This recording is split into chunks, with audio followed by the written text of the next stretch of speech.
Okay, I'm sorry. So, what is a Luciferian path to you again? Oh boy. Okay, well, I can't speak for all Luciferians because Luciferianism is an individual path, and there are Luciferians out there that see Lucifer as a real entity. I'm not one of those people. I see Lucifer as an archetype, most closely resembling the archetype of Prometheus, who, according to mythology, Greek mythology, Prometheus stole fire from from Zeus, and gave it to mankind, which fire, of course, symbolizes knowledge and wisdom. However, according to the more ancient myths, for instance, the Babylonian and Sumerian myths, the Prometheus figure actually was recovering stolen property.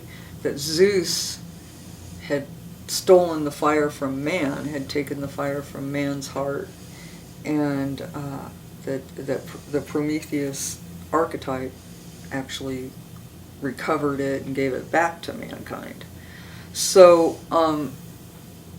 in that story, the most important thing is the fire.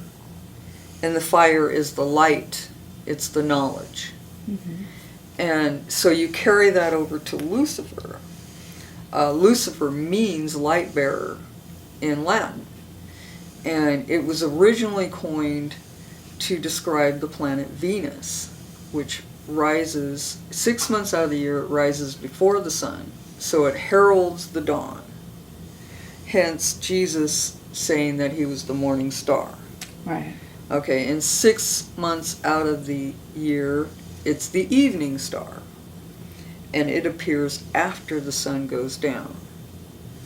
So you have the brightest light in the sky being Venus, Lucifer, the light bearer. Makes total sense. Mm-hmm. But you put that archetype with the archetype of Prometheus, and you have this light. And the light, of course, symbolizes knowledge and wisdom. And so as far as my being a Luciferian, I see this Lucifer archetype as an archetype of someone who brings light to mankind, and therefore this archetype facilitates the evolution, the intellectual evolution of mankind. And I also see Lucifer much like Baphomet, or Baphomet, which is androgynous. Mm-hmm. Lucifer is not male, nor is it female. It is both, because it encompasses both the light and the darkness. It is the morning star and it is the evening star.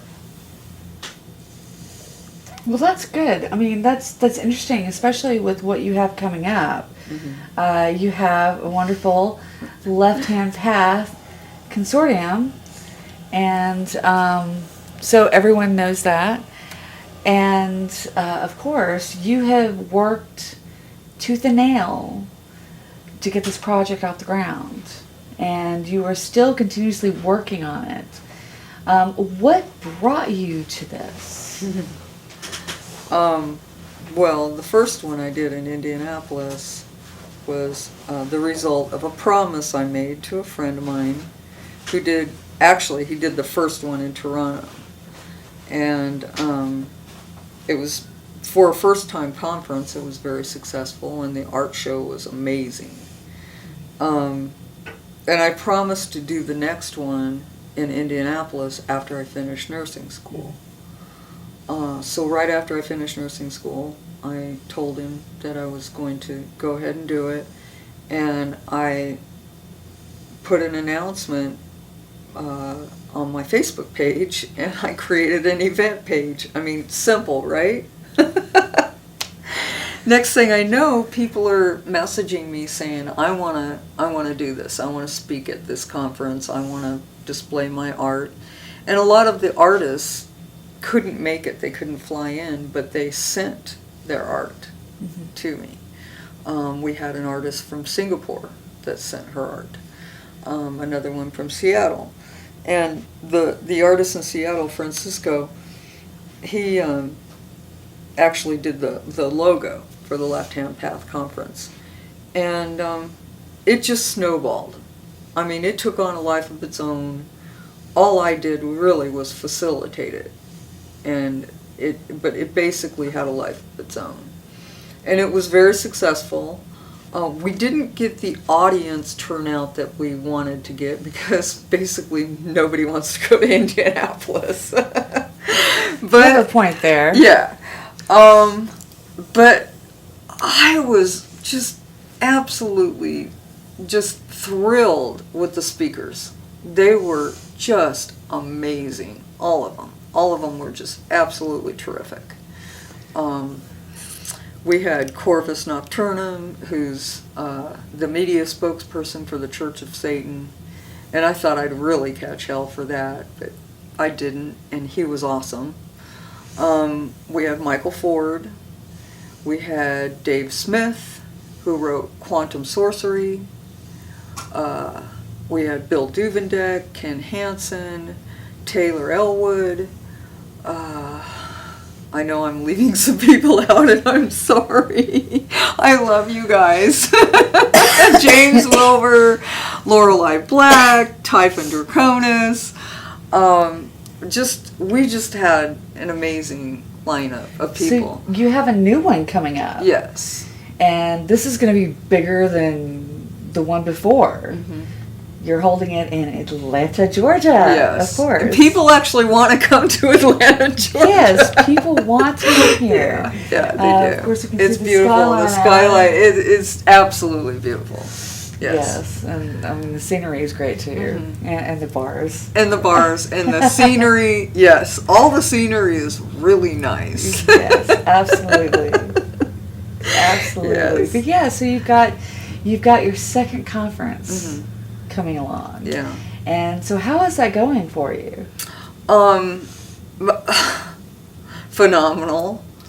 I mean, again, all I did was I moved down here and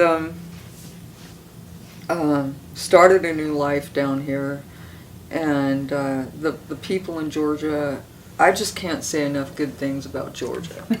All of the entire state. I love Georgia. I love the people. I love the scenery. I love the buildings. Oh my gosh, these buildings in Atlanta, they're beautiful. I'm on the 26th floor of the Omni right now. I love the restaurants, the shopping, everything. And I don't even like to shop. Yeah. The Renaissance Fest. Just everything about Georgia. We've been to Savannah.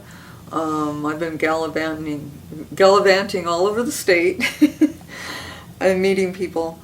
But even more amazing is, I knew it wasn't going to be a problem, but several people warned me that, well, you're moving into the Bible Belt now. You know. No, the people that I've met are progressive and educated and highly knowledgeable, way more knowledgeable than me. And this conference has attracted just the cream of the crop. We've just got the cream of the crop coming.